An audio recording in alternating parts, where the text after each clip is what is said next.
Bonjour à tous ou bonsoir, hein, il est 18h30 mais il fait encore jour. Merci de nous rejoindre pour une nouvelle émission de On ne vous demande pas d'y croire. Alors aujourd'hui c'est mon fils, hein, Lisandre, qui nous accompagnera durant toute cette émission et qui aura la lourde tâche de m'envoyer vos questions que je poserai à mon invité dans la deuxième partie de l'émission. Avant de vous présenter mon invité, je vais vous parler un petit peu du magazine Infinité, un magazine avec lequel je suis partenaire. Voilà, ça fait pas très longtemps maintenant, c'est un magazine que j'aimais beaucoup et bah, ça, la proposition de faire un partenariat m'a évidemment enchanté. Alors c'est le numéro 4, hein, il y a beaucoup d'invités que j'ai déjà eus, notamment Tigrane, l'auteur de la série Chaman, le docteur Chambon, Myriam Gablier, plein d'invités que j'ai interviewés et puis il va y en avoir beaucoup d'autres et puis notamment il y aura des surprises même pour les numéros suivants. Donc grâce à On ne vont pas y croire, vous pourrez bénéficier d'un tarif préférentiel pour chaque abonnement d'un an, soit 4 numéros, en cliquant sur le lien dans la description de la vidéo et en mettant le code partenaire. Voilà, c'est voilà, partenaire. Voilà, l'abonnement passera de 37,90 € à 32,90 €. Voilà, c'est mon premier partenariat et je suis ravi de le partager avec vous. Alors, mon invité d'aujourd'hui, bah, elle est conférencière, alors facilitatrice en danse intuitive et méditation, professeur de yoga. Et le sujet d'aujourd'hui, bah, les thérapeutes spécialisés auprès des femmes et des enfants hypersensibles. Et auprès des femmes, justement, c'est le sujet, comme je disais, d'aujourd'hui, les femmes hypersensibles. Estelle Olivier, bonjour et merci d'avoir accepté mon invitation. Bonjour Philippe et bonjour à tous. Je suis Alors, enchantée de revenir. c'est vrai que c'est la deuxième fois. Oui, La première fois, on avait parlé des enfants hypersensibles. Cette fois-ci, c'est les femmes hypersensibles. c'est ça. Alors Estelle, pour commencer, j'aimerais que tu me reparles un petit peu de ton parcours et ce qui t'a amené surtout à t'intéresser vers cette hypersensibilité, notamment chez les femmes. On en parlait des enfants déjà la fois d'avant. Pourquoi les femmes? Est-ce que toi-même, tu es quelqu'un d'hypersensible? Bah, c'est tout mon parcours en fait. Ah, Un peu toute l'histoire de mon parcours que j'ai découvert plus tard en fait, parce que l'hypersensibilité, à l'époque, on n'en parlait pas. Donc moi, ça c'est vraiment, je dirais, le début du parcours a vraiment commencé à l'adolescence avec une crise existentielle à ce moment-là. C'est vrai que le passage de l'adolescence est un peu particulier. Et pour moi, il a été vraiment très difficile et douloureux, mais qui a été vraiment le déclencheur puisque du coup, j'ai dû faire une thérapie obligatoire à ce moment-là. Et malgré le fait que j'avais pas envie, bah, j'ai pu voir combien la thérapie avait mis en lumière le fait que mes croyances, mes blessures conditionnaient mon rapport au monde et mon rapport avec moi-même. Donc ça a été vraiment le premier déclic de waouh, mais je peux changer ma manière de voir, je peux changer mon monde, mon rapport aux autres. Et donc il y a vraiment eu un début de parcours avec la thérapie. Donc moi j'ai été en thérapie avec différentes thérapies en plus. Donc ce qui m'a permis d'expérimenter aussi différentes thérapies. Et puis après je me suis formée à la thérapie. Et puis, il y a eu aussi bah, très vite, en fait, en même temps, une ouverture spirituelle, un besoin de, de comprendre qu'on n'était pas juste le corps, en fait. Tu vois, j'ai été élevée quand même dans une famille où le paraître était important, où la compétition était importante, où réussir était important. Et donc, d'ailleurs, je suis pharmacienne ingénieure, donc voilà, j'ai vraiment cumulé les diplômes. Je suis aussi diplômée d'une école de commerce. Donc, tu vois, à l'époque, il fallait vraiment que je ah ouais. réussisse. Donc, il y avait quelque chose en même temps très cartésien et en même temps une souffrance telle de cette sensibilité, en fait, que je nommais pas comme ça à ce moment-là, mais un vécu intense au niveau des émotions, une sensation de pas savoir où était ma place dans le monde, même si je faisais ces études. Il y avait quand même une souffrance intérieure qui m'a amenée au début, donc j'ai commencé à lire la Bible, hein, le truc peut-être le plus classique dans notre société.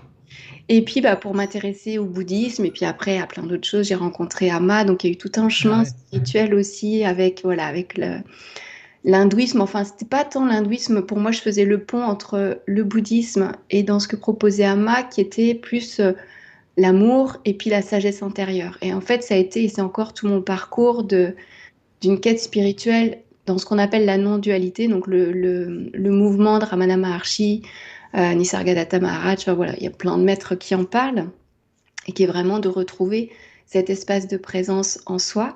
Donc ça, je dirais, c'est le parcours Ouais.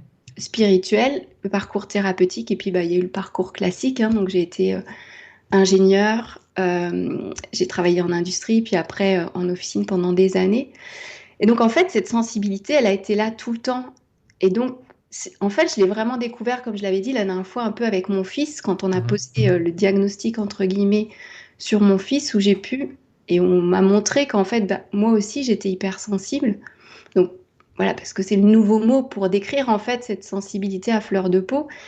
Et c'est ce qui m'a amené tout ce parcours-là. C'est-à-dire qu'il y avait vraiment cette quête de sens, cette quête de mieux-être pour, et puis savoir mais, qui je suis. Et ça, je le retrouve beaucoup dans les femmes qui viennent me voir, c'est mais qui je suis vraiment?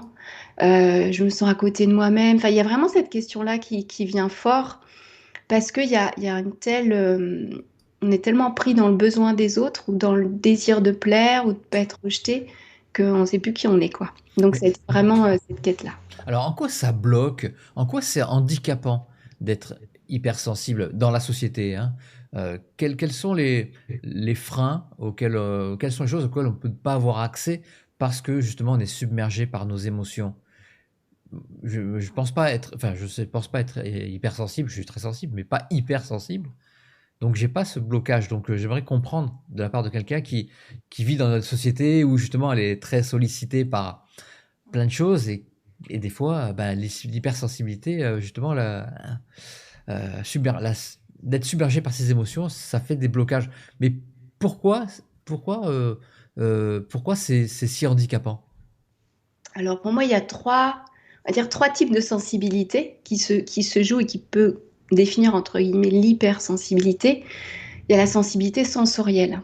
C'est-à-dire que tous les sens, ou quelques-uns, sont très développés, ce qui fait que le système nerveux est très réactif, les réponses aux stimuli sont plutôt intenses, et donc c'est des personnes qui soit vont pas supporter certains sons ou certains bruits, donc des fois juste être au restaurant avec des gens qui parlent, c'est insupportable, et en fait le système nerveux surcharge, et du coup à un moment donné la personne se sent pas bien. Mais ça peut être aussi des lumières, ça peut être juste être dans le métro qui est juste insupportable parce qu'en fait on sent soit les émotions des autres, soit les ambiances, soit tu vois, il y a vraiment comme un vécu des fois qui peut être submergent. Donc il y a vraiment cet aspect plus physique en fait qui est vraiment lié au corps, au système nerveux. Et puis il y a cette sensibilité émotionnelle. Donc là c'est vraiment par rapport aux émotions où en fait ce qui peut poser problème et ce qui est aussi difficile à comprendre pour les autres, c'est que une situation ou un mot, quelque chose qui semble anodin, va déclencher une émotion intense. Donc c'est comme si c'est disproportionné par rapport à l'événement. Et ce vécu intense, c'est pas juste une petite émotion. Des fois, c'est vraiment, ça prend tout le corps, hein. Et c'est ça qui est difficile parce qu'en en fait, il y a ce sentiment d'être vulnérable, de pas du tout pouvoir contrôler l'émotion qui émerge au moment où elle émerge. Et des fois, moi, ça m'est arrivé, je me souviens, j'étais avec un coach pro, tu vois, qui avait vraiment l'habitude de travailler avec des chefs d'entreprise. Et puis, je sais pas, il me dit quelque chose et je me mets à pleurer. Et bon, comme moi, je suis tranquille avec ça, j'ai appris à l'apprivoiser. Bon, bah, je pleure et puis bah, on passe à autre chose, tu vois. Mais voilà, j'ai pas pu contrôler, j'ai pas cherché non plus à contrôler. Mais c'est ça, des fois ça dépasse. Et je vois des fois, il y a des mamans qui m'appellent pour me parler de leurs enfants. Et puis au moment où elles en parlent, l'émotion déborde, ça arrive, elles se mettent à pleurer. Donc voilà, c'est ça, c'est des fois, c'est compliqué parce que bah, il y a des endroits où c'est pas adapté. Voilà, dans l'entreprise, c'est pas Ah forcément ouais. adapté. Et donc c'est ça qui peut être compliqué dans notre société. Et puis la troisième sensibilité, c'est la sensibilité que j'appelle moi plus subtile, qui est ce que je parlais un peu tout à l'heure, qui est l'hyperempathie. C'est-à-dire, on va ressentir les émotions des autres. Donc, si la personne l'exprime, ben nous, on va la vivre dans le corps. Tu vois, c'est pas juste je ressens que la personne est triste, je peux le ressentir, le vibrer dans mon corps. Je peux être triste avec elle, je peux pleurer même avec elle. Ça peut être aussi que je capte l'émotion de l'autre alors que l'autre l'a pas encore captée. Ou je peux aussi, ce que j'ai vu chez certaines femmes, c'est je prends les émotions des autres. Alors, à un moment Ouais, donné, c'est compliqué là. Ouais. énergétiquement, elles sont très lourdes, elles sont très mal. Et je me souviens d'une femme qui partageait, parce que je propose des retraites pour les femmes de 2 jours. On était en groupe et c'était le premier tour de parole. Donc chacune exprimait un peu ce qu'elle vivait. Elle est passée la dernière, elle me dit, mais là, j'ai tout chargé, les émotions de tout le monde, quoi. Et donc c'est un peu ça, comme si elle le vivait comme quelque chose de très difficile, bon, qui s'est apaisé à la fin du stage, parce que bah, l'idée c'est aussi de pouvoir apprivoiser ça. Mais c'est ça qui est compliqué dans notre société, aussi parce qu'on est dans une société très patriarcale et donc où l'émotion n'a pas encore complètement sa place. C'est vrai qu'on parle de plus en plus de l'hypersensibilité, des fois même trop, on en arrive parfois à saturation. Mais en même temps, moi, je trouve ça chouette qu'on en parle. On parle de plus en plus de la spiritualité comme tu le fais, toi, et c'est juste génial parce que ça ouvre cette porte. Parce que pour moi, la sensibilité, c'est vraiment le moyen qu'a l'âme de s'exprimer. C'est ce qui nous rend humains, en fait. C'est ce qui nous rend le lien entre le corps et le divin. C'est pour ça que je parle de ces trois sensibilités parce que la sensibilité sensorielle, c'est celle du corps. Émotionnelle, c'est celle du cœur et subtile, c'est celle de l'âme. Et il y a presque même une sensibilité, je dirais, intellectuelle. C'est-à-dire que souvent, c'est les hypersensibles ont un intellect très développé. Donc ça peut aller jusqu'à l'HPI, mais au-delà de ça, ils vont avoir, tu vois, il y a toujours plein de questions en fait. Et donc il y a cette quête de sens qui vient aussi dans ce qui suis-je ou je ne me sens pas assez parce qu'il y a une quête de perfection, il y a un besoin de contrôle. Et c'est ça aussi qui est très difficile. Tu vois, là, je parle des trois sensibilités, mais il y a plein d'autres Ouais. difficultés en fait qui rentrent en compte. Moi, je parle souvent de Madame Parfaite, celle qui va chercher toujours cette quête de perfection et qui est toujours sous le contrôle. Il y a Madame Je gère tout. Donc en général, la femme qui dit oui, mais mon mari fait pas assez, mais en fait, elle le laisse pas faire parce qu'elle veut tellement tout contrôler que tout soit parfait. Donc ça revient un peu à ça. Et donc on le sent énergétiquement qu'elle porte tout sur leurs épaules. Et puis, bah, il y a Madame Trop Gentille, celle qui veut justement dans cette hyper-empathie, et c'est ça qui est difficile pour ces femmes, c'est je veux tellement faire plaisir à l'autre, comme je ressens ce qu'il ressent, que je m'oublie et que je sais plus qui je suis. Et tu vois, dans ce qui je suis, c'est que à un moment donné, je me suis tellement fondue dans le désir de l'autre, dans le désir de servir, je me suis tellement sacrifiée que je sais plus qui je suis. Et je deviens trop gentille et j'arrive plus à dire non, j'arrive plus à prendre soin de moi, j'arrive plus à dire non. Voilà, me positionner, quoi. Et pour les femmes, c'est plus compliqué que pour les hommes, parce que je suppose qu'il y a aussi des hommes qui sont hypersensibles. Oui. Euh, Est-ce que c'est plus compliqué pour les femmes? Alors, il faudrait pas faire parler les hommes pour en avoir eu, Ouais. pour avoir eu des compagnons hypersensibles, je sais pas. Parce Mm. que c'est vrai que pour un homme, quelque part, d'être hypersensible, bah, les émotions, elles sont aussi très à vif. Et du coup, quelque part, il y a encore cette image que l'homme, il doit être Ouais, fort. bien sûr. Et c'est vrai que pour avoir vécu avec des hommes très où les émotions prennent beaucoup de place, bah, quelque part, pour une femme, c'est hyper insécurisant. Parce qu'en plus, bah, si on est hypersensible, on ressent fort son émotion. Et il y a cette image qu'on a besoin de se sentir en sécurité avec un homme stable. Et donc, voilà. Bon, après, il y a Ouais. d'autres avantages parce que du coup, on n'a pas trop besoin de parler, on se comprend. Je dirais que chez les femmes, ce qui se rajoute, c'est aussi le côté des hormones. Tu vois, la phase prémenstruelle qui est déjà compliquée. Donc, ça rajoute à cette hypersensibilité. Et puis, on est encore, même si le système bouge, en tant que femme, quand on a une famille, à tout faire, à prendre soin des enfants. Donc Ah ça, oui. c'est là où, pour les mamans hypersensibles, c'est compliqué. Pour peu qu'elles aient des enfants hypersensibles, qui ont des émotions intenses, du coup, elles le vivent aussi, elles ont du mal à gérer. Donc c'est là où c'est difficile. Mm. Est-ce que tu as une idée de à quoi c'est dû, cette hypersensibilité? Est-ce que c'est dû à nos gènes, à nos blessures? Alors, il y en a peut-être qui vont dire que c'est karmique, notre culture familiale, pourquoi pas? Bah, en fait, c'est ça, c'est qu'il y a un peu toutes les théories. Mm.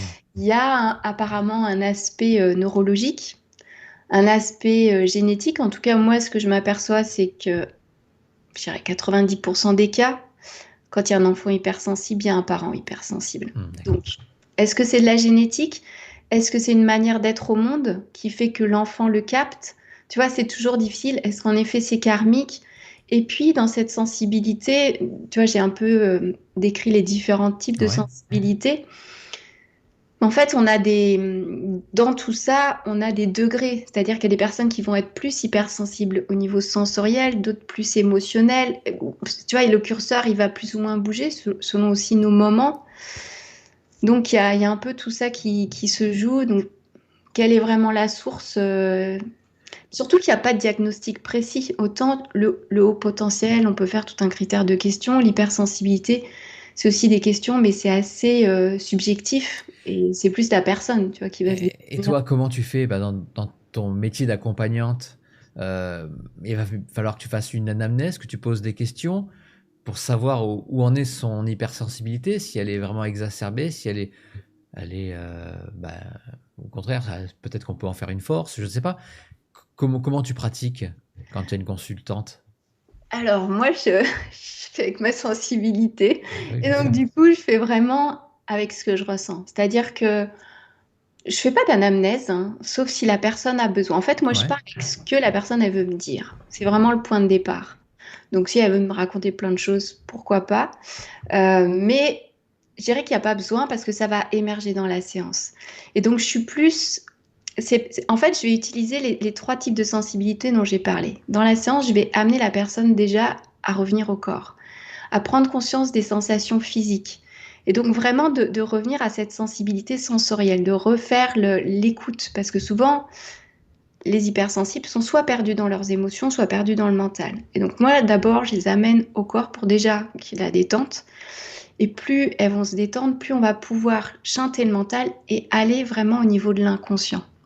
Et là, quand on commence à vraiment écouter les sensations, donc ça va être par exemple, qu'est-ce que tu sens au niveau de la poitrine, enfin, en fait, quand elles ont parlé, qu'est-ce qu'elles sentent dans le corps.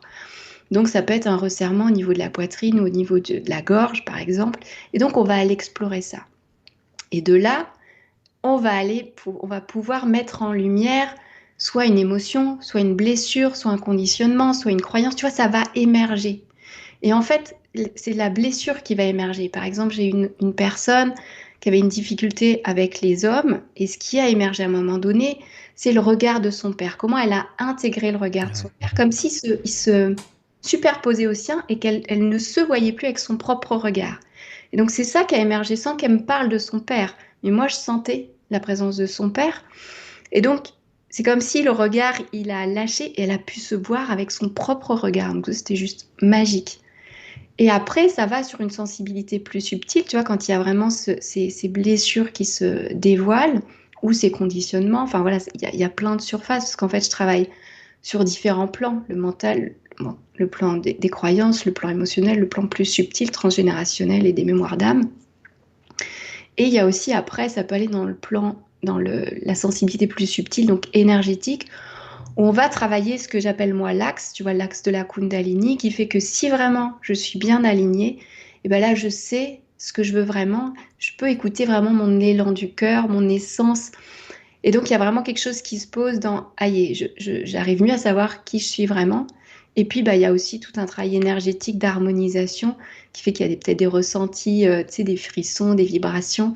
Et donc voilà, il y a tout un équilibrage qui se fait et où du coup on n'a pas forcément besoin de l'histoire parce que tu sais des fois on raconte l'histoire et puis même moi je me vois avec mon mental me dire ah ouais bah ça doit être ça alors que quand on plonge eh ben il y a des choses qui émergent comme des fois des incestes ou le lien beaucoup aussi ce qui vient c'est la fidélité à la famille c'est-à-dire j'ai une famille qui a par exemple bah, moi une famille qui était dans la réussite et donc il y avait tout un conditionnement de réussite et donc il y a une loyauté à ça c'est-à-dire que pour être aimé je dois être dans ce fonctionnement-là.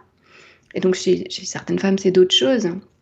C- Donc, voilà. C'est les consultants qui se dévoilent, ou alors toi, avec ta sensibilité et avec, on va dire, bah, ta connexion avec l'invisible, parce que là, on est dans le domaine de l'invisible, tu arrives à ressentir les blocages et même à aller découvrir même l'histoire de ces blocages. Ou alors c'est eux, parce que leur as dit trois mots, qui vont se dévoiler et dire, eh oui, effectivement, c'est peut-être dû à ça, que peut-être dû au regard du père, etc., au regard de la mère, etc., etc. Ben, c'est les deux. C'est vraiment, pour moi, c'est vraiment une histoire de relation. C'est-à-dire que moi, en effet, je vais être là, je vais me relier, je vais me connecter. Et le fait que je l'amène à être vraiment dans le ressenti physique, de plonger, en fait, ça crée comme un... qui parle d'hypnose. Alors moi, c'est pas tellement mon mot, mais en tout cas, ça crée un état de conscience modifié qui fait que plus la personne plonge dans les ressentis physiques, plus bah, il y a les ressentis plus subtils qui émergent aussi.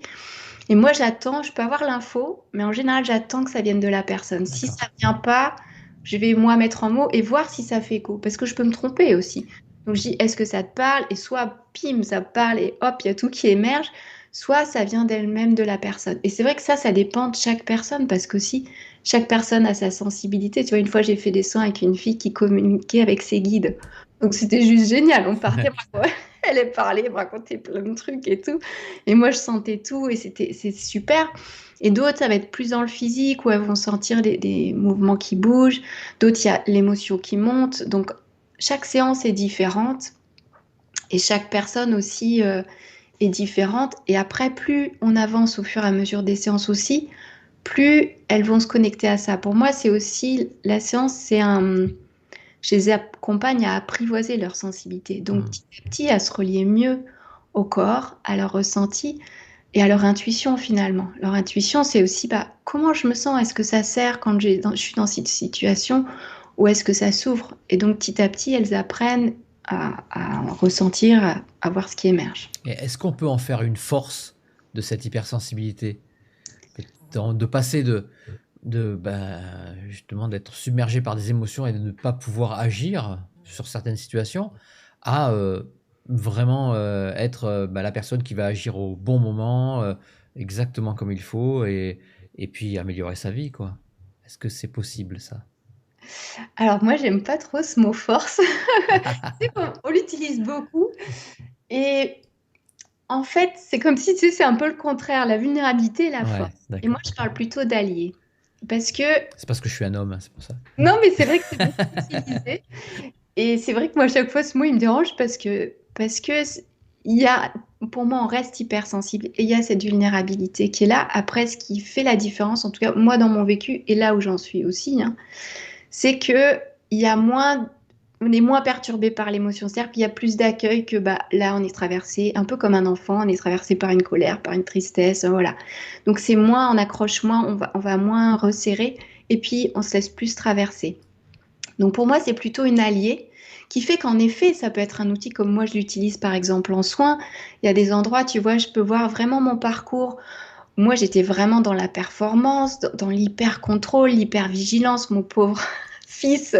Tu vois, il y avait des endroits où vraiment j'étais chiante, quoi, clairement. Tu vois, j'avais tellement peur que je faisais attention à la nourriture, je faisais attention à plein de choses, tu vois, cette rigidité. Et plus ça s'est allégé, libéré, plus maintenant, par exemple, quand je fais les retraites de 2 jours, je me laisse complètement traverser par ce qu'elle a. Je prépare pas, je sais qu'il y a mes outils, mais j'ai juste quelques playlists de danse et puis je vais prendre celle qui vient. Pour le yoga, j'improvise. Je suis beaucoup dans l'improvisation et dans mes soins, c'est pareil. Donc oui, plus on va élargir et écouter cette sensibilité, plus on peut faire avec le mouvement de la vie. Et c'est vraiment ça, tu vois, plus on laisse cette présence agir à travers nous et on va dire Dieu à travers nous quelque part. On devient petit à petit l'instrument. Et c'est peut-être en ça qu'on peut parler d'une force. Mais moi, je trouve ça assez yang et c'est plutôt voilà, une alliée avec laquelle on va naviguer et avancer avec ça, quoi. Mais les émotions, tu vois, moi, il y a plein d'endroits où je ne peux pas aller. Ah bon? Ouais, Alors, d'accord. il y a des endroits où l'autre jour, je suis allée à Paris et j'ai vraiment vu la différence. Avant, dès que j'allais à Paris, je faisais des malaises, en fait. C'était trop pour moi. Il y avait vraiment quelque chose, tu vois, le métro, rien que les panneaux publicitaires. Et l'autre fois, j'y suis allée, il y avait de la joie, c'était tranquille, il y avait vraiment quelque chose de beaucoup plus posé. Mais je suis allée l'autre jour à une soirée où la musique était super forte et en fait, c'est comme si j'avais l'impression que mon cœur il sortait. Et donc là, je pouvais pas rester. Donc c'est juste après, plus on se connaît, plus on s'écoute, c'est plus sentir de ah bah là je peux pas, et on navigue avec ça. Hmm. Voilà, c'est juste après, on apprend à se connaître en fait. On pourrait le confondre parfois avec une certaine forme d'autisme. Euh, Plein d'informations qui arrivent, on n'arrive pas à les gérer. C'est compliqué de faire le diagnostic entre quelqu'un de hypersensible. Je parle quand c'est vraiment, vraiment, vraiment très très fort, hein. Euh, Quelqu'un qui n'arrive pas à rester dans la foule, c'est souvent un symptôme qu'on retrouve chez certaines formes d'autisme, Oui, hein. complètement. Et il y a en fait, moi, je parle d'hypersensibilité et d'hyperréactivité. Parce que tu vois, il y a l'hypersensibilité où voilà, il y a les émotions, il y a cette sensibilité tactile, sensorielle. Et puis l'hyperréactivité, c'est quand vraiment on est à fleur de peau et tout devient intense. Et en effet, il y a le trouble du syndrome autistique et il y a une frontière où on est en effet au bord. Mm. Peut-être pour moi, ce qui différencie dans le syndrome autistique, c'est que la relation est vraiment compliquée. Tu vois, il y a une difficulté à comprendre les codes sociaux en général dans le syndrome du trouble autistique. Ce qu'il n'y a pas chez l'hypersensible. Lui va avoir plutôt tendance à se perdre dans le besoin des autres, mais il va justement vraiment le comprendre. Il va y adhérer, voire trop, alors que l'autiste, lui, enfin, l'autiste hein, avec les troubles, Ouais, ouais. c'est vraiment, j'aime bien ce terme de trouble de syndrome autistique parce que ça met justement cette variabilité, enfin, tu vois, cette intensité plus ou moins, parce que, et dans l'hypersensibilité, c'est pareil, on est plus ou moins, et selon les moments. Et c'est vrai qu'il y a un entre-deux, il y a quelque chose qui est très Mm, proche, mm. par Et endroit. est-ce que tu te sers de tous tes outils? Bah, tout à l'heure, tu parlais de yoga, bah, la danse aussi, c'est de la danse intuitive. C'est quoi? C'est la biodanza? Non, Dans pas ce du style-là? tout. Non, pas du tout? C'est vraiment. Alors, ça, je m'en sers en présentiel, donc pour les Ah ouais? retraites hein, que je fais pour les femmes, où justement, la danse intuitive, c'est vraiment comme une méditation en mouvement. Donc, d'abord, on commence vraiment par une méditation, justement, comme je fais en séance. On Ouais. écoute vraiment qu'est-ce qui est là dans l'instant, et puis avec la musique, on prend le temps de sentir bah, comment le corps a envie de bouger. Mais on cherche pas à danser, c'est pas le but du tout. C'est plutôt on cherche à être avec le corps. Et qu'est-ce que la musique crée dans le corps? Et quand j'écoute ça, et ben là, ça va venir libérer des tensions dans le corps. Et du coup, ça peut libérer des émotions, des blocages. Et moi, j'accompagne, c'est-à-dire que moi, je danse. Et je sens que quand je danse, je fais un soin énergétique. Et d'ailleurs, c'est super intéressant. Donc, la danse, elle dure à peu près 1 heure. On a les yeux fermés. Hmm. Donc, on est vraiment soi avec soi-même, tu vois. Et puis, bah, dans cette danse, il y a comment? Ça va un peu crescendo, tu vois. Je mets des musiques différentes, puis des musiques qui vont impacter l'âme. Enfin, moi, je suis très sensible, tu vois, à la musique. Il y a des musiques qui s'adaptent.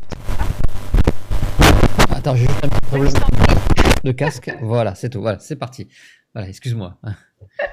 Et puis, il y a vraiment quand on fait le débrief en fait en fin de session de danse, ce qui est super intéressant, c'est que moi, je peux sentir ce qui me traverse. Tu vois, la dernière fois, je pouvais sentir que ça travaillait sur du transgénérationnel. Donc, vraiment sur les mémoires des femmes.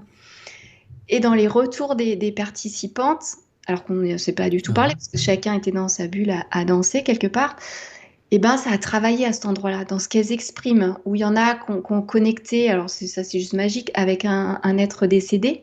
Donc elles ont pu être en lien avec une personne décédée, un grand-père, enfin, il y a vraiment des choses qui se passent, où il y a des émotions qui se sont libérées sans qu'elles sachent pourquoi et sans qu'elles aient besoin d'en parler. Ou une autre fois, ça avait travaillé vraiment sur justement cet axe-là de pouvoir retrouver son pouvoir. Et il y avait cette personne-là qui parlait avec les guides, qui me racontait que bah, elle avait vu ça, qui lui avait donné un bâton de pouvoir. Enfin, et donc, c'est super intéressant, c'est qu'on voit que dans la danse, euh, moi, c'est vrai que je sens que quand je danse, c'est comme si tous mes corps énergétiques se dilatent et que ça emmène tout le monde, tu vois, ça crée des libérations et ça les amène aussi à libérer par elles-mêmes ce qui a besoin de se libérer. hmm. Parce que ce qu'il faut comprendre, c'est que les blocages, ils sont autant physiques qu'énergétiques. Et donc, si on remet du mouvement dans le corps en étant juste à l'écoute, tu vois, c'est vraiment, je laisse le corps bouger, donc je me focalise vraiment sur ce ressenti-là, et ben ça libère ce blocage qui est une mémoire énergétique et mentale. Il y a comme quand ça s'ouvre, c'est un peu comme un pop-up, c'est là où il y a la prise de conscience de ce qui émerge. C'est pour ça qu'il n'y a pas forcément besoin de l'histoire. Et Ouais. ça s'apprend. C'est vrai que c'est pas toujours évident de revenir au corps, quoi. Tout à l'heure, tu parlais du transgénérationnel. Donc, c'est toi qui, par ton ressenti, arrive à voir chez le consultant un blocage dû au transgénérationnel. Donc là, on est très proche de la médiumnité. Euh, on- Ça pour que ça soit flirte avéré, parce que la personne ne connaît pas ses aïeux s'ils sont ouais. voilà, s'il y a, je sais pas moi, 2, 3 siècles, je pense pas qu'elle les connaisse. Donc là, c'est quoi? Alors moi, j'ai pas le détail. Souvent, c'est plus un ressenti énergétique. C'est-à-dire, soit par exemple, j'ai eu un enfant, j'avais pas du tout les infos, hein, mais j'ai senti de suite que ce qui avait besoin de travailler, c'était le lien avec les grands-pères. Tu vois, il y avait comme une charge de la famille, pas de la famille, mais je sentais que c'était que ça venait d'Afrique et qu'il y avait comme, je saurais pas trop l'expliquer, mais un poids familial sur l'enfant. Mais chez des femmes, chez certaines femmes, je sens qu'il y a comme un poids derrière. Moi, je le sens. je sens que c'est transgénérationnel. En fait, je peux pas Mhm. te dire pourquoi, Ouais. j'ai pas forcément toutes les infos, mais je sens que ça a besoin de travailler là-dessus. Ou que c'est en lien avec la grand-mère. Et des fois, c'est une grand-mère très présente. Alors, je peux dire que c'est maternel, je sais pas pourquoi, mais c'est cette info qui me vient. Et donc, c'est vrai que ça peut être proche de la médiumnité par moment. Alors, moi, je vois pas l'avenir, par contre, je suis très nulle. Ça, c'est de la voyance. Voilà, je suis pas du tout dans la voyance. Mais en effet, des fois, il y a des infos qui viennent euh, qui peuvent aussi émerger de la personne, hein, elle peut sentir, tu vois. Voilà, l'info débarque, on va dire ça comme ça, quoi. Et comment ça se manifeste après chez le consultant qui a fait ces séances avec toi? Tu as réussi à trouver les blocages, où ils étaient, à mettre des mots sur ce qu'elles ressentent. Qu'est-ce qui va se passer une fois que la personne elle est partie après de ce, de ce séminaire ou de ce coaching? Quand elle va partir, comment ça va se passer? Elle va de suite, elle a des exercices à faire, tu lui donnes je sais pas, un cahier avec des leçons à apprendre, je sais pas. Comment ça se passe? Parce qu'après, elle est lâchée dans la vie réelle. Oui. Alors, bah déjà, en tout cas, en séance individuelle, c'est vraiment un accompagnement, hein. Donc, Ouais, bien sûr. il y a plusieurs séances parce que bah, voilà, enfin, c'est vraiment on y va en profondeur. Et donc, dans ce que je vois, il y a plusieurs choses. Déjà, dans une séance, après la séance, déjà, pendant la séance, il se passe plein de choses, mais après la séance, souvent, elles sont beaucoup plus apaisées. Et les Ouais. 3 jours qui suivent, voire une semaine, hein, ça dépend, il y en a que ça brasse vraiment. Parce que, par exemple, les personnes qui sont vraiment dans le contrôle, quand ça vient lâcher, bah, il y a de la fatigue derrière. Donc, en général, elles dorment soit juste après la séance, soit les jours qui suivent, il y a plus de fatigue parce que le corps a besoin d'intégrer. Et puis, où il peut y avoir aussi des remontées émotionnelles, donc plus de pleurs, plus d'émotions qui remontent, ça, voilà, ça a besoin de se libérer. Ce qui était resté bloqué a besoin de se libérer. Donc ça, c'est la première chose après la séance. Et puis, bah, souvent, après, dans les semaines qui suivent, 15 jours après, il y a déjà plus de légèreté selon ce qu'on a travaillé. Elles sentent, il y en a une qui me disait, bah, ah oui, là, je sens que le poids qui était sur la poitrine, il est plus là. Il y en a une qui me disait, ah bah ma fille, elle me trouve beaucoup plus gentille. Ah, Donc il y avait quelque chose, tu vois, de l'ordre du perfectionnement, du contrôle en fait qui avait lâché, que l'enfant a senti. Et puis même elle, au fur et à mesure des séances, elle me dit, ah oui, bah là, je vois que j'ai lâché, mon mari me dit que je suis plus souriante. Je me rends compte aussi, beaucoup me disent, ah oui, mon mari m'aide plus. Et comme elles ont lâché en fait le fait de toujours contrôler, elles lui laissent plus de place. Et donc du coup, lui peut plus faire sans que lui ait changé. Et le fait que ah elle ouais. ait changé, bah, tous les membres de la famille changent. Ou une autre personne qui avait peur des gens, tu vois, elle longeait un peu les murs, elle rasait les murs pour pas qu'on la voie. Et on a vraiment fait un travail de reconnaissance de sa valeur parce que je vois beaucoup de femmes qui ont une mauvaise image d'elles-mêmes. Tu vois, il y a des fois où j'ai l'impression qu'elles se voient comme une serpillière, quoi. Il y a vraiment des fois comme des goûts de dégoût, en fait. Et quand petit à petit, elles arrivent à se voir, à se reconnaître, tu vois, il y a comme l'énergie qui se déploie. Et ben là, elle a vu que bah, la relation aux autres, ça y est, elle pouvait entrer en lien avec les autres. Donc, c'est très concret. Il y a vraiment quelque chose de très concret dans leur vie de tous les jours. Alors, des fois, c'est qu'au bout de la troisième séance, mais aussi après le séminaire, quand j'ai le retour des filles, bah, déjà, en fait, il faudrait que je fasse des photos, tu vois, avant et Et après. ouais. Parce que tout le visage, le corps est détendu, c'est plus les mêmes, elles se sentent mieux. Et il y en a une qui me disait, ben, en rentrant chez moi, vraiment, j'ai pu mieux poser mes limites, mieux sentir avec mon fils, avec mon mari.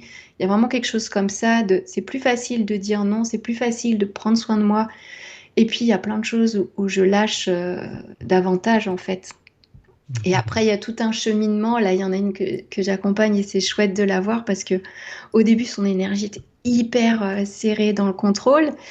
Et puis là, moi, énergétiquement, je sens la différence. Là, c'était hyper ouvert. Et là, on a vraiment commencé à faire le travail avec son âme parce que depuis le début, elle me dit, je sens, il y avait vraiment, tu vois, ce quête de sang. Je sens que je dois venir faire quelque chose, mais je sais pas quoi. Et c'est comme s'il y avait une mémoire qui était là, qui attendait en fait le moment. Et moi, c'est un peu ce qui s'est passé, tu vois, la quarantaine, ça a vraiment poussé fort. Et pour certaines, c'est ça, on sent que ça pousse, mais c'est pas encore mûr. Il faut du temps pour que, pouf, à un moment donné, ça y est, ça s'éclaire, je trouve mon chemin, il y a une clarté qui se fait dans ce que j'ai envie de mettre en œuvre. Et ça peut pas se faire naturellement, ce chemin-là. Euh, Moi, je mets pas du tout.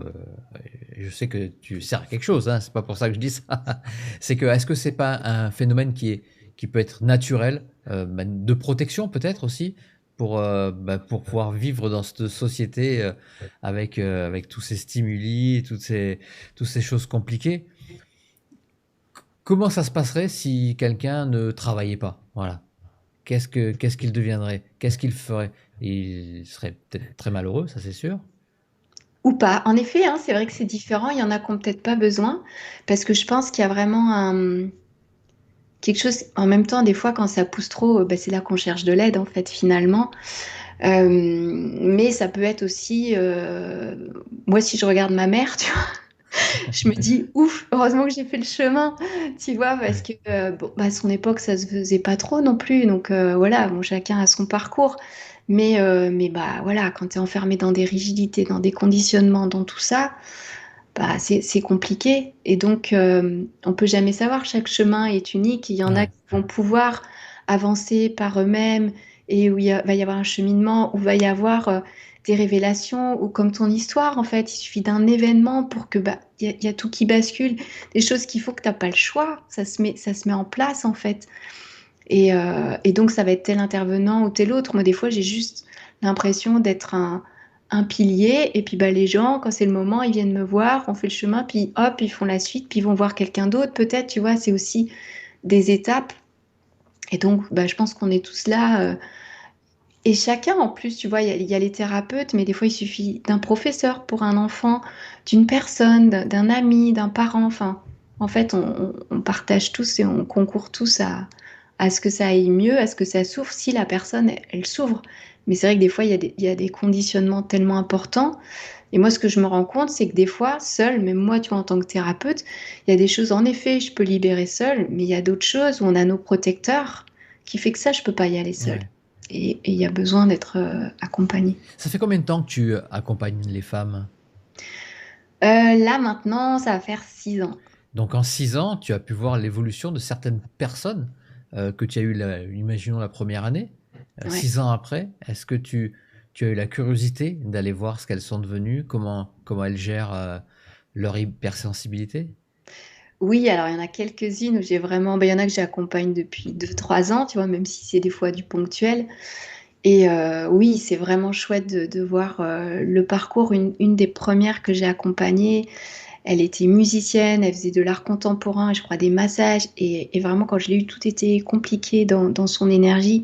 Et petit à petit, ça s'est clarifié. Elle a lâché l'art contemporain, puis après, elle a lâché les massages. Il y a vraiment quelque chose qui s'est clarifié dans la musique, dans plein de choses où on a pu bouger petit à petit, plein de choses qui ont bougé pour elle.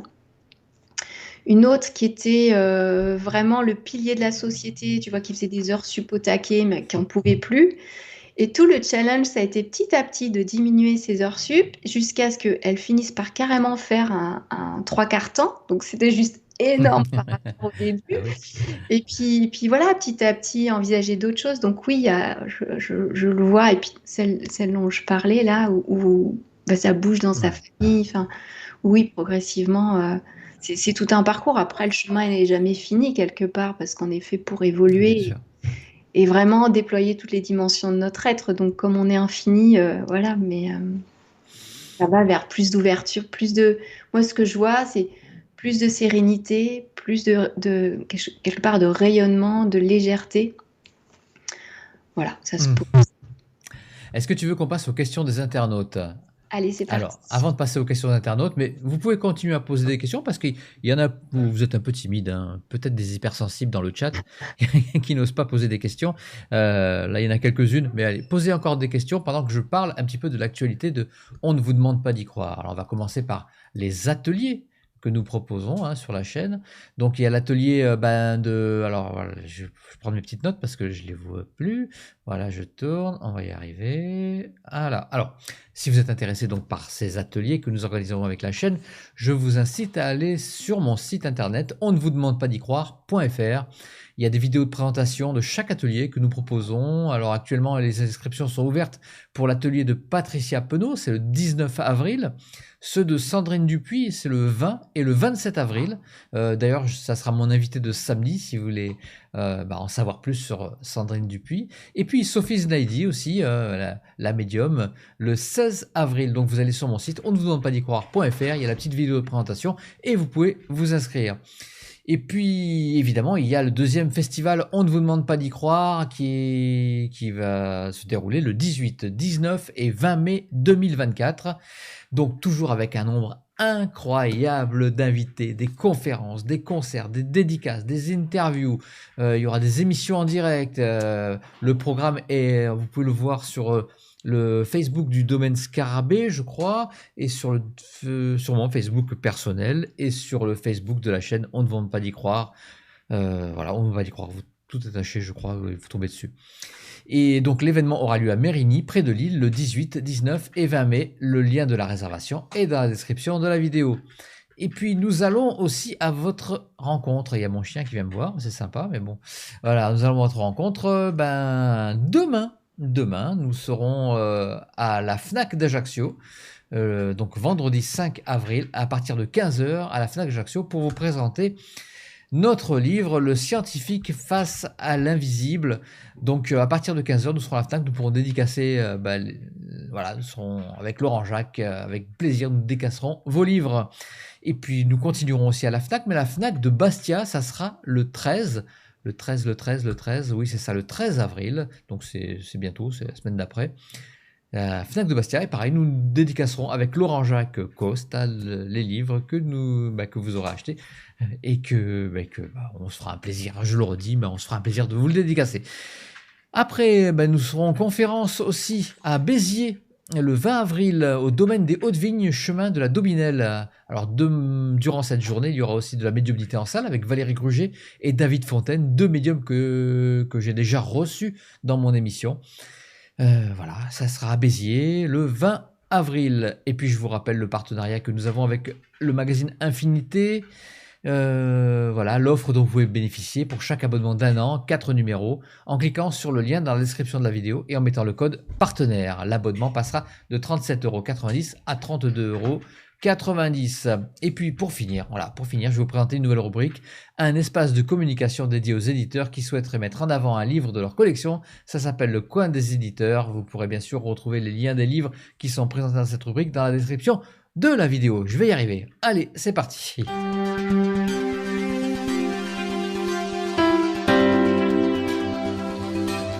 De quel côté de la caverne je regarde? Vers l'entrée ou vers la paroi du fond?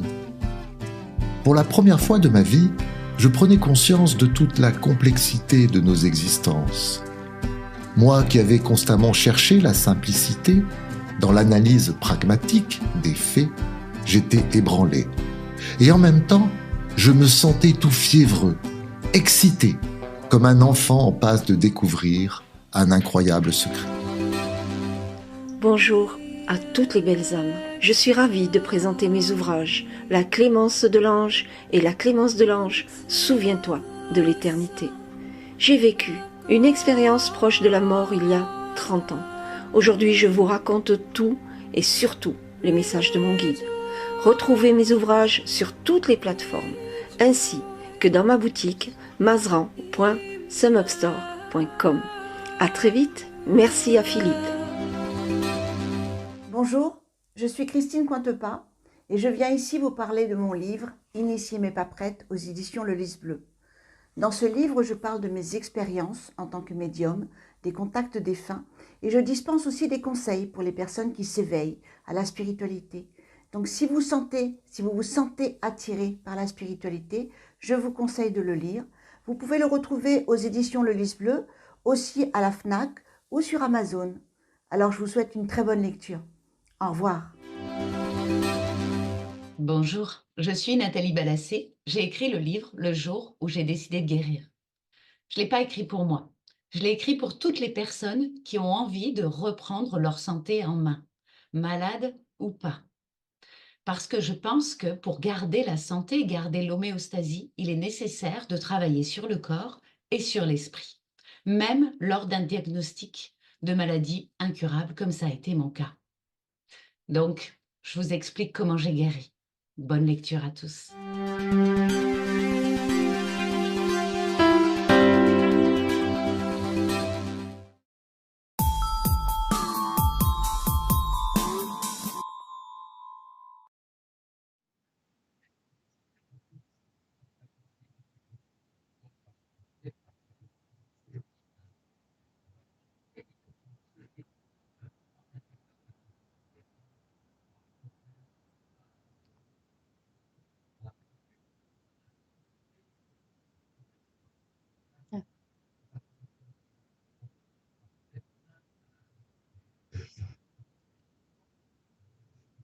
Hmm. Bah, en tout cas, pour pardonner, ça demande vraiment déjà d'aller. On va recommencer. J'ai pas de son. Mon fils vient de me le dire. Voilà, j'avais coupé le son tout à l'heure. D'accord. On va recommencer la question. Ok. Une question de Célestine. Voilà, quand on est hypersensible et qu'on a eu un parent incapable de faire avec, voire dont on a perçu un bienfait pour toi dans certaines situations, où on en prenait plein la gueule, comment pardonner? Et d'ailleurs, pardonner, est-ce que c'est une clé justement?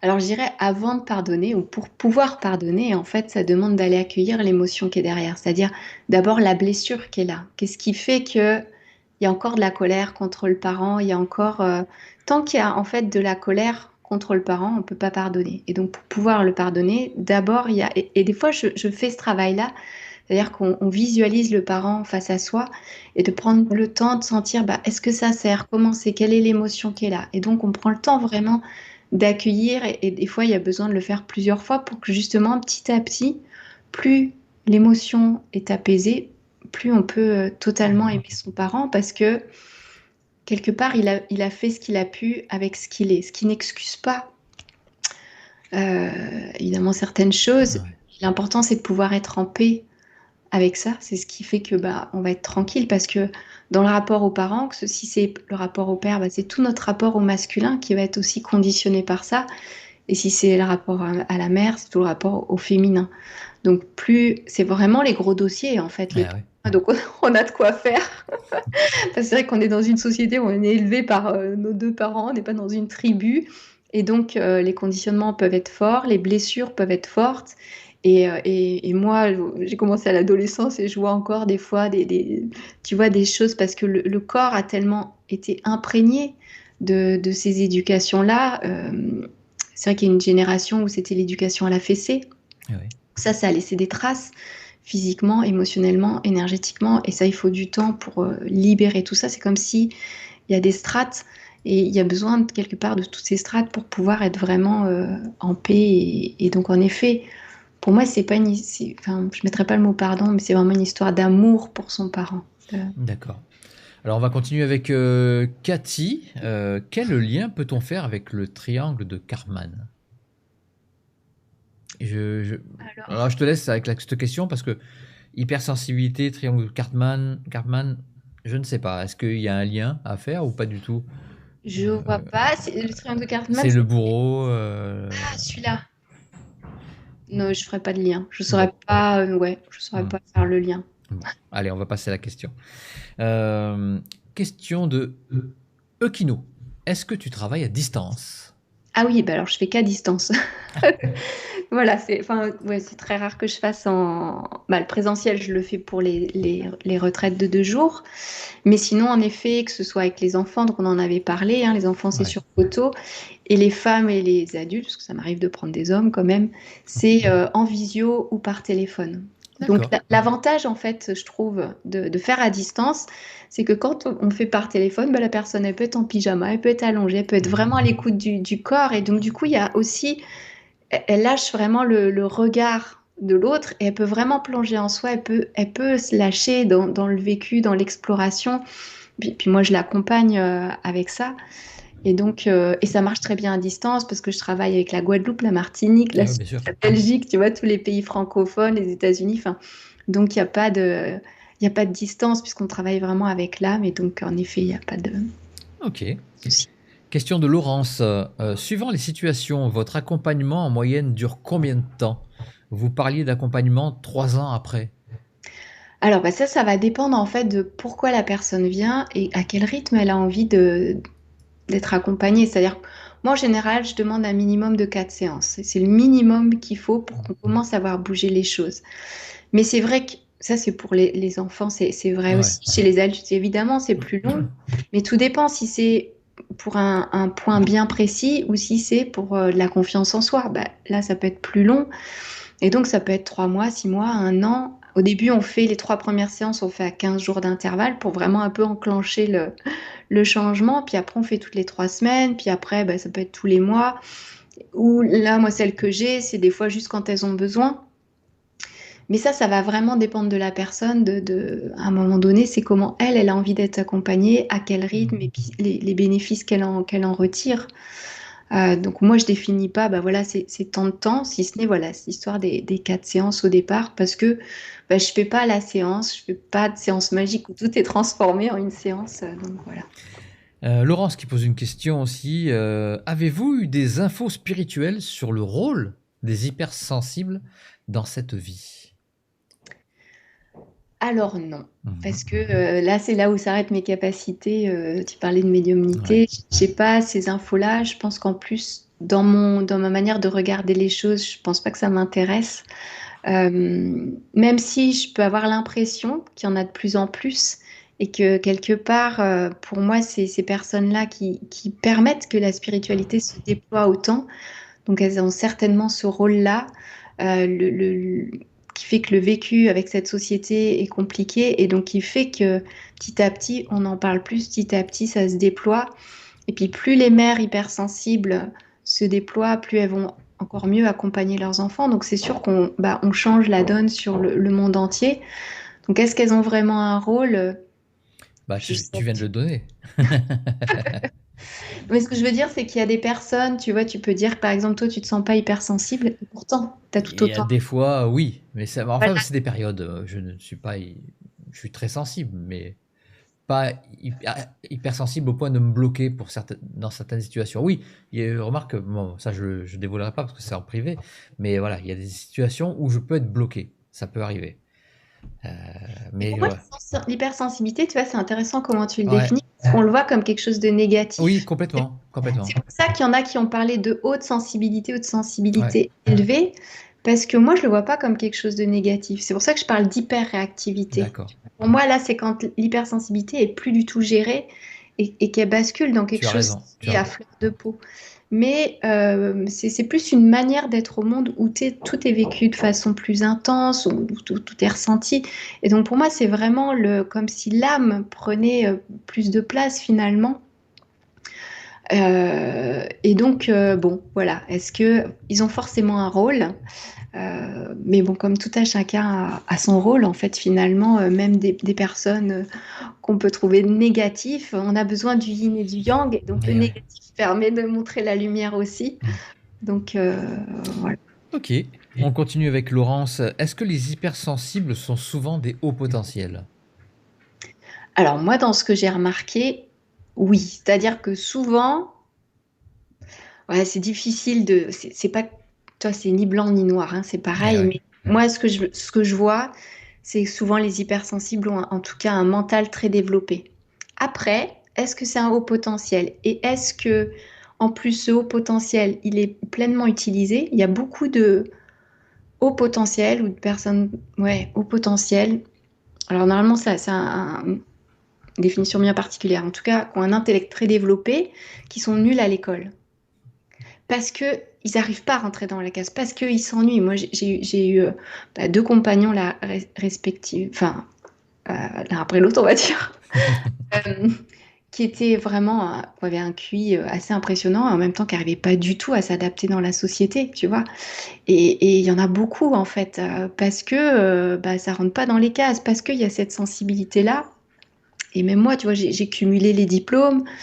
Donc, il y a, en effet, ça va souvent avec. Ça va souvent avec. Mais il y a des fois juste la sensibilité et pas forcément au potentiel. Mais le mental prend beaucoup de place. Il y a tout un questionnement. Voilà. Ok, on continue avec Laurence, toujours, qui pose beaucoup de questions. Comment se reconnecter à son âme lorsque l'hypersensibilité et la société, famille, amènent à bloquer beaucoup de perceptions? Bien justement, c'est vraiment en prenant le temps d'écouter cette sensibilité, c'est-à-dire de vraiment prendre le temps chez soi, quand on est dans son cocon quelque part, hein, de pouvoir déjà accueillir ces émotions, leur faire toute la place. Moi, je dis à chaque fois, plus on leur fait toute la place, parce qu'en fait, souvent, quand il y a une émotion qui émerge, on a peur, que ce soit la colère, ou on a peur de la laisser parce que tout le corps tremble, alors qu'en fait, si on est totalement avec, bah, en effet, elle va prendre toute la place, puis pouf, elle va retomber. Et donc, c'est déjà petit à petit apprendre ça, apprendre à être à l'écoute du corps. C'est vraiment lui qui nous donne les infos. Et plus on est dans cette écoute-là, plus on est dans cette détente, plus les perceptions vont se développer. Mais ça demande d'être dans un cocon. C'est pour ça d'ailleurs que je fais des retraites tu vois, dans un lieu magnifique qui s'y prête entre femmes hypersensibles, pour qu'il y ait cette sécurité, pour qu'il y ait toute une phase de détente qui permet qu'une fois qu'on est détendu, hop, les perceptions, elles s'ouvrent. La sensibilité, elle a besoin de cette douceur, de cette bienveillance pour pouvoir vraiment s'épanouir. C'est un peu comme une fleur. Et donc, voilà, après, là où c'est intéressant, et moi c'est ce que j'ai vu aussi dans mon cheminement, plus c'est posé à l'intérieur, plus il y a eu les blessures, les conditionnements qui ont été libérés, plus la réaction de l'autre, elle va moins venir m'impacter. C'est-à-dire que l'autre peut être en colère, et puis ça peut être vraiment tranquille. Des fois, ça va venir me toucher, mais alors des fois, c'est vraiment, ça lui appartient, ou alors... moi, il y a vraiment eu, tu vois, quand j'ai dit que j'étais thérapeute énergétique, ça a été vraiment quelque chose qui venait du cœur et qui était comme une évidence, comme si j'attendais ça depuis longtemps, comme une reconnaissance de moi à moi. Mais j'avais aucun problème d'en parler et que ça plaise ou que ça plaise pas. Par contre, je n'étais pas là pour convaincre, mais j'étais tellement tranquille avec ce que je faisais que si la personne disait ouais, non, c'est nul, j'y crois pas, tu vois, quelqu'un de très cartésien, bah, c'est OK. Tu vois, j'ai pas besoin de convaincre, j'ai pas besoin que tu y crois pour moi savoir que c'est vrai. Et donc, c'est plus on est solidement en soi. Et donc, il y a vraiment un travail d'ancrage aussi chez les hypersensibles. Pour moi, c'est vraiment ça que je travaille beaucoup, le fait d'incarner son corps. Et on va finir par la dernière question. Ah non, c'est pas la dernière. Une question de Ludovic.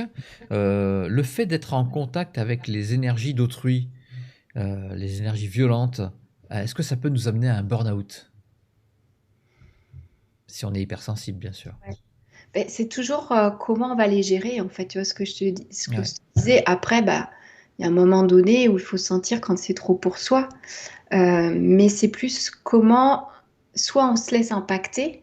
Et donc, si on se laisse impacter, c'est que ça vient faire écho avec une blessure. Ça vient faire écho avec quelque chose. Si on est suffisamment solide, soit on est tranquille avec ça, soit on va ailleurs, en fait. Hein. En effet, on quitte ce milieu-là. Il y a un moment donné où c'est plus notre place. Hein. Moi, je l'ai vu à la pharmacie, pourtant j'y étais bien, mais à un moment donné, le corps, il a dit non, quoi. Et là, j'avais pas le choix que d'écouter. Donc, c'est vraiment plus comment j'écoute, comment je suis avec ça, et plus je libère, plus je peux être tranquille. Mais en effet, il y a des endroits où c'est pas notre place, quoi, tout simplement. Et donc, c'est ça à écouter. Pour moi, c'est plus, tu vois, plutôt que se dire, bah, je suis hypersensible, d'avoir l'étiquette là, c'est plutôt mieux se comprendre pour savoir où je peux aller, où je suis bien, de quoi j'ai besoin. C'est affiner ça, en fait. Et on va finir par la dernière question de Laurent. C'est une question sur la médiumnité. Hein. Recevez-vous des messages des guides, de l'âme de la personne lors de votre accompagnement? Non. Moi, je n'ai pas la connexion avec les guides. Enfin, en tout cas, pas comme certains peuvent vraiment... Avec quoi tu te connectes quand tu es avec la personne? Alors, je pourrais dire avec la présence. C'est vraiment ça, pour moi, cette énergie de douceur, d'amour.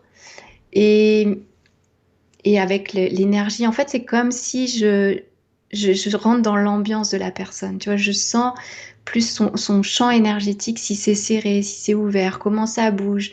Et donc, oui, je peux avoir des infos. Donc, peut-être on pourrait dire les guides. Moi, c'est pas ma référence. Et tu arrives à voir si c'est du transgénérationnel ou pas, avec ce contact énergie à énergie? Oui, c'est ça. Ce que je te disais, c'est soit quand c'est du transgénéral, bah, en fait, j'ai l'info. J'ai l'info. Je peux dire, bah voilà, ça c'est du transgénérationnel. Soit c'est plus je le sens dans le dos. Soit une fois, ça m'est arrivé plusieurs fois. Hein, je sens que c'est une vie parallèle. Alors, Je n'ai pas forcément d'explication de ça, mais je peux dire, c'est pas une vie d'avant, c'est une vie qui, j'ai l'impression vraiment que ça se joue en même temps, et je le sens plus, tu vois, en parallèle, en haut.